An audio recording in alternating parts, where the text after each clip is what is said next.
Radio Manipal ಅರ್ಪಿಸುತ್ತಿದೆ ಕಾರ್ಯಕ್ರಮ ಪುರಾಣಾಮೃತ ಪೌರಾಣಿಕ ಪಾತ್ರ ಜೀವನ ಸೂತ್ರ. ಈ ಕಾರ್ಯಕ್ರಮವನ್ನು ನಡೆಸಿಕೊಡಲಿದ್ದಾರೆ ಉಪನ್ಯಾಸಕರಾಗಿರುವ ಮುಂಡಾಜೆ ಕುಮಾರೇಶ್ವರ ಭಟ್.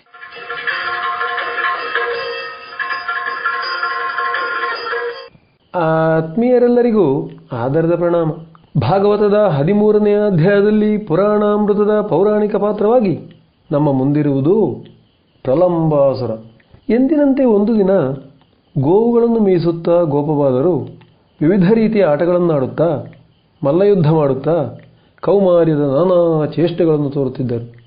ಈ ಸಲ ಅನೇಕ ಮಂದಿ ಇದ್ದ ಗೋವಳರು 2 ತಂಡಗಳಾಗಿ ಭಾಗವಾಗಿ ಕ್ರೀಡಾ ಸ್ಪರ್ಧೆ ಮಾಡುವುದೆಂತಲೂ ಸೋತವರು ಗೆದ್ದವರನ್ನು ಹೊತ್ತುಕೊಂಡು ತಿರುಗಬೇಕೆಂದು ಒಪ್ಪಂದವಾಯಿತು.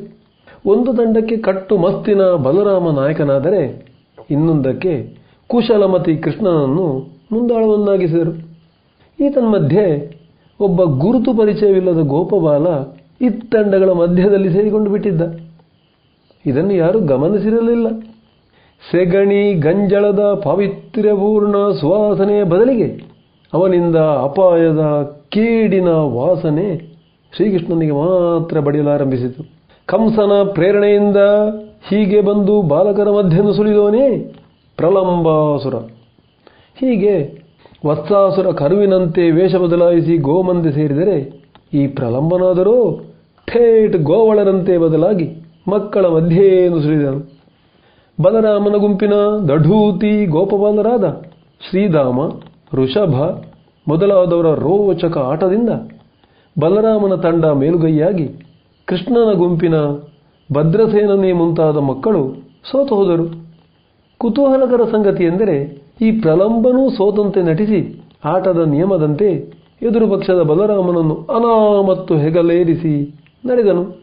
ಶ್ರೀಕೃಷ್ಣನೇ ಕಾಣದಂತೆ ಜಾಗರೂಕತೆ ವಹಿಸಿ ವೃಂದಾವನದ ಗಡಿಯಿಂದಲೇ ಹೊರಗೆ ಹೋಗತೊಡಗಿದನು ವೇಗವಾಗಿ. ಬಲರಾಮನಿಗೋ ಆಕಾಶದಲ್ಲಿ ಹಾರಿದಂತಾಗಿ ಭಾರೀ ಸಂತಸಪಟ್ಟನು.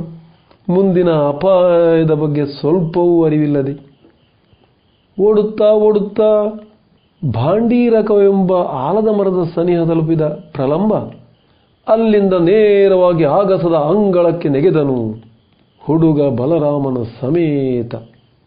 ಒಡನೆ ಭೀಕರವಾದ ನಿಜ ರೂಪವನ್ನು ತಳೆದನು. ಆಟದ ಶರ್ತದಂತೆ ತಾನು ಹೊತ್ತಿದ್ದ ಎದುರು ಪಕ್ಷದ ಬಾಲಕ ಶ್ರೀಧಾಮನನ್ನು ತರಾತುರಿಯಿಂದ ಕೆಳಗಿಳಿಸಿದ ಕೃಷ್ಣನು ಅಲ್ಲಿಂದಲೇ ಅಣ್ಣನಿಗೆ ಸೂಚನೆಯನ್ನು ನೀಡಿ ಭರವಸೆಯ ಮಾತುಗಳಿಂದ ಆತ್ಮವಿಶ್ವಾಸ ತುಂಬಿದನು. ಚೂರೂ ಭಯಪಡದ ಬಲರಾಮನು ಪ್ರಲಂಬನ ನೆತ್ತಿಗೆ ತನ್ನ ಮುಷ್ಟಿಯನ್ನು ಬಿಗಿದು ಬಲವಾಗಿ ಗುದ್ದಿದನು, ಹೃದಯ ಸ್ತಂಭಿಸುವಂತೆ ಭೀಕರ ಸಿಂಹನಾದವನ್ನು ಮಾಡುತ್ತಾ. ಸಮಕಾಲೀನ ಸಮರಕಲೆ ಕರಾಟೆಯ ಅತ್ಯಂತ ಅಪಾಯಕಾರಿ ಹ್ಯಾಮರ್ ಸ್ಟಾಕ್ನಂತೆ ಪಟ್ಟನೆ ನೆತ್ತಿ ಸೀಳಿ ಸಹಸ್ರಾರ ಚಕ್ರದ ಸ್ಥಾನವೇ ಬುಡಮೇಲಾಗಿ ಅಯೋಮಯಗೊಂಡ ಪ್ರಾಣವಾಯು ಪ್ರಲಂಬನನ್ನು ಬಿಟ್ಟು ಅನಂತಾಕಾಶದಲ್ಲಿ ಲೀನವಾಯಿತು. ಬುಡ ಕಡಿದ ತಾಳೆ ಮರದಂತೆ ಧರೆ ಗುರುಳಿದ ರಕ್ಕಸನ ಕಳೆಯ ಬರದ ಮಧ್ಯದಿಂದ ಎದ್ದುಕೊಂಡು ಬಂದು ಕೃಷ್ಣ ಸಹಿತ ಗೋವಳರನ್ನು ಸೇರಿದನು ಬಲರಾಮ. ಹರ್ಷೋದ್ಗಾರದೊಡನೆ ಬಲರಾಮನನ್ನು ಸ್ವಾಗತಿಸಿದರು ಮಕ್ಕಳು. ತಾವು ಮೇಯುತ್ತಿರುವ ಭೂಮಿಯೊಮ್ಮೆ ಅದುರಿದಂತಾಗಿದ್ದುದನ್ನು ನೋಡಿದ ದನಗಳು ಒಮ್ಮೆ ಅತ್ತ ದೃಷ್ಟಿ ಹಾಯಿಸಿ ನಂತರ ಬಲರಾಮ ಕ್ಷೇಮದಿಂದಿರುವುದು ಗಮನಿಸಿ ಬಾಲ ಬೀಸಿ ಮೇಯುವುದು ಮುಂದುವರಿಸಿದವು. ಹಾಗೆ ಇನ್ನೊಂದು ದಿನ ವೃಂದಾವನದ ಅಂಚಿನಲ್ಲಿದ್ದ ಕಾಡಿನಲ್ಲಿ ಅಗ್ನಿ ಅವಘಡ ಜರುಗಿತು. ಮೇಯುತ್ತಿದ್ದ ಗೋವುಗಳಿಗೋ ಗೋಪಬಾಲರಿಗೋ ಯಾವುದೇ ಕ್ಷಣದಲ್ಲಿ ಅಪಾಯ ಸಂಭವಿಸಬಹುದಾಗಿತ್ತು. ಆದರೆ ಬಾಲಕರೆಲ್ಲರೂ ಕಿಂಕರ್ತವ್ಯ ಮೂಢರಂತೆ ಎಲ್ಲೆಂದರಲ್ಲಿ ಓಡತೊಡಗಿದರು. ಕುರುಡು ಹಂದಿಯಂತೆ ಓಡುತ್ತಾ ಆಕ್ರಂದನ ಮಾಡುತ್ತಿದ್ದ ಗೋವಳರಿಗೆ ಕೃಷ್ಣನು ಧೈರ್ಯದ ಮಾತುಗಳನ್ನು ಹೇಳುತ್ತಾ ಅವರೆಲ್ಲರನ್ನು ಒಟ್ಟು ಸೇರಿಸಿ ಯಮುನೆಯ ನೀರಿನ ಸಹಾಯದಿಂದ ಕಾಳ್ಗಿಚ್ಚನ್ನಡಗಿಸಿದನು. ಎಲ್ಲ ಗೋವಳರನ್ನು ಸೇರಿಸಿ ನೀರು ತಂದು ಬೆಂಕಿ ಹಾರಿಸಲಾಯಿತು. ಇನ್ನೊಂದು ಉಲ್ಲೇಖದ ಪ್ರಕಾರ ಜಾಜ್ವಲ್ಯಮಾನವಾಗಿ ಉರಿಯುತ್ತಿದ್ದ ಯಜ್ಞೇಶ್ವರನಿಗೆ ದನಕರುಗಳು ಆಹುತಿಯಾಗುವ ಸಂಭವವಿದ್ದಾಗ ಸ್ವತಃ ಶ್ರೀಕೃಷ್ಣನೇ ತನ್ನ ಮಹಿಮೆಯನ್ನು ತೋರಿಸಿ ಸರ್ವವನ್ನು ಆಹುತಿ ತೆಗೆದುಕೊಳ್ಳುವ ಹವ್ಯ ವಾಹನನೆಂದೇ ಬಿರುದಾಂಕಿತನಾದ ಅಗ್ನಿಯನ್ನೂ ಆಪೋಷಣ ತೆಗೆದುಕೊಂಡನು ಎಂದಿದೆ. ಅದನ್ನು ಹೊರತುಪಡಿಸಿ ನೋಡುವುದಾದರೆ ಸದಾ ಕಾಲವೂ ಪವಾಡಕ್ಕೆ ಕಾಯಬಾರದು. ನಮ್ಮ ಪುರುಷ ಪ್ರಯತ್ನ ನಡೆಸಲೇಬೇಕು. ಆಗ ಮಾತ್ರ ಸಾರ್ಥಕತೆ ಇರುವುದು. ಎಂಬ ಬದುಕಿನ ಪಾಠವನ್ನು ಕೃಷ್ಣನು ಈ ಮೂಲಕ ಕಲಿಸಿದನು. ಯಾವ ಸಮಸ್ಯೆಗಳು ತೊರೆದೋರಿದರೂ ಕೃಷ್ಣ ಬಲರಾಮರು ಪರಿಹರಿಸುತ್ತಾರೆ ಎಂದು ಉಳಿದವರು ನಿರ್ವೀರ್ಯರಂತೆ ಕುಳಿತುಕೊಳ್ಳಬಾರದು ಎಂದು ಗೋವಳರಿಗೆ ಕೃಷ್ಣನು ತಿಳಿಯಪಡಿಸಿದನು. ಇದು ಅಗ್ನಿ ದುರಂತದ ವಿಚಾರವೆಂದಲ್ಲ. ಯಾವುದೇ ವಿಷಯಕ್ಕೂ, ಯಾವುದೇ ಕಾಲಕ್ಕೂ, ಯಾವುದೇ ದೇಶಕ್ಕೂ ಅನ್ವಯವಾಗುವಂತಹುದು. ಎಲ್ಲ ಸರ್ಕಾರ ಮಾಡುತ್ತದೆ, ಮಾಡಬೇಕು, ನಾವು ಓಟು ನೀಡಿದ್ದೇವಲ್ಲ ಎಂಬ ಮನಸ್ಥಿತಿ ಸುತಾರಾಮ್ ಸಲ್ಲದು. ಅದು ಸ್ವಚ್ಛತೆ ಇರಬಹುದು, ಭ್ರಷ್ಟಾಚಾರದ ಪಿಡುಗಿರಬಹುದು, ಮತೀಯವಾದ ಉಗ್ರವಾದಗಳೇ ಇರಬಹುದು. ಎಲ್ಲವೂ ಸಾಮುದಾಯಿಕ ನೆಲೆಯಲ್ಲಿ ಆಂದೋಲನವಾಗಿ, ಜನಾಂದೋಲನವಾಗಿ, ಚಳವಳಿಯ ರೂಪ ತಳೆದಾಗ, ಕ್ರಾಂತಿಯಾಗಿ ಬದಲಾದಾಗ ಯಶಸ್ಸು ನಿಶ್ಚಿತ.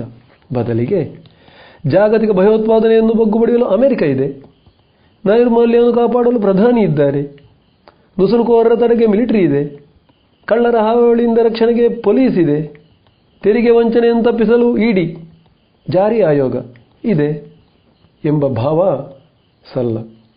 ಅಥವಾ ಎಂಥ ಸಮಸ್ಯೆ ಸಂಕಟ ತಲೆದೋರಿದರೂ ದೇವರಿದ್ದಾನೆ ಎಂದು ಕೈಕಟ್ಟಿ ಕೂರುವಂತಿಲ್ಲ ಎಂಬ ಸೂಚನೆಯನ್ನು ದೇವಾದಿದೇವ ಶ್ರೀಕೃಷ್ಣನೇ ಇಲ್ಲಿ ನೀಡಿದ್ದಾನೆ. ಇನ್ನೊಂದು ಪ್ರಸ್ತುತ ರಾಷ್ಟ್ರೀಯ ಸಮಸ್ಯೆಯ ನಿದರ್ಶನ ನೀಡುವುದಾದರೆ, ಸುಖ ಸುಮ್ಮನೆ ಗಡಿಯಲ್ಲಿ ತಂಟೆ ತಕರಾರು ಮಾಡುವ ಪಾಕಿಸ್ತಾನ, ಚೀನಾಗಳಿಗೆ ಯಾವುದೇ ಮಾರುತ್ತರ ನೀಡದಿದ್ದರೆ ಆದೀತಿ. ಧರ್ಮ, ನ್ಯಾಯ, ಸತ್ಯ ನಮ್ಮ ಕಡೆಗಿದೆ. ಆದ್ದರಿಂದ ಭಾರತವನ್ನು ರಕ್ಷಿಸುವ ಸಂಪೂರ್ಣ ಹೊಣೆ ಭಗವಂತನದ್ದೇ. ನಾವು ಯಾವುದೇ ಪ್ರತಿಕ್ರಿಯೆ ತೋರಬೇಕಾಗಿಲ್ಲ ಎಂದಿದ್ದರೆ ಆದೀತಿ. ಹೀಗೆ ನರಸತ್ತಂತಿದ್ದೇ ಚರಿತ್ರೆಯಿಂದಲಾಗಾಯಿತು. ನಾವು ಬಹಳಷ್ಟು ಹಾನಿ ಅನುಭವಿಸಿದ್ದೇವೆ. ಧರ್ಮಶಾಸ್ತ್ರಗಳಲ್ಲೇ ಉಲ್ಲೇಖಿಸಿದಂತೆ ಅಶ್ವಂ ನೈವ ಗಜಂ ನೈವ ವ್ಯಾಘ್ರಂ ನೈವ ಚ ನೈವ ಚ ಅಜಾಪುತ್ರಂ ಬಲಿಂದಧ್ಯಾ ದೈವೋ ದುರ್ಬಲ ಘಾತುಕಃ. ಕುದುರೆ, ಆನೆ, ಹುಲಿಗಳಂಥ ಪ್ರಬಲ ಬಲಾಢ್ಯ ಪ್ರಾಣಿಗಳನ್ನು ಯಾರೂ ಬಲಿಕೊಡುವುದಿಲ್ಲ. ಆಡು, ಮೇಕೆ, ಕುರಿಗಳಂಥ ಸಾಧು ಪಾಪದ ಜೀವಿಗಳನ್ನೇ ಅದಕ್ಕೆ ಮೀಸಲಿಡುತ್ತಾರೆ. ಅರ್ಥಾತ್ ಅಳ್ಳೆದೆಯ ಪೊಳ್ಳೆದೆಯ ಹೇಡಿಗಳನ್ನು ದೇವರೂ ಕೈಬಿಡುತ್ತಾನೆ. ಇದೇ ಇತ್ತೀಚಿನವರೆಗೆ ಭಾರತಕ್ಕೆ ಆದದ್ದು ಕೂಡ. Do your duty, that is best. Leave unto the Lord the rest.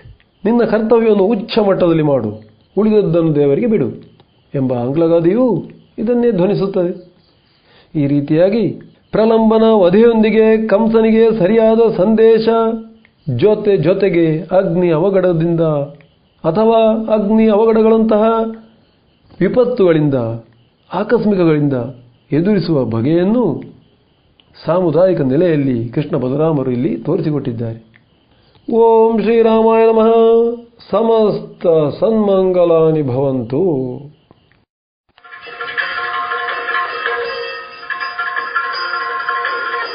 ಪುರಾಣಾಮೃತ ಪೌರಾಣಿಕ ಪಾತ್ರ ಜೀವನ ಸೂತ್ರ. ಈ ಕಾರ್ಯಕ್ರಮವನ್ನು ನಡೆಸಿಕೊಟ್ಟವರು ಉಪನ್ಯಾಸಕರಾಗಿರುವ ಮುಂಡಾಜೆ ಕುಮಾರೇಶ್ವರ ಭಟ್.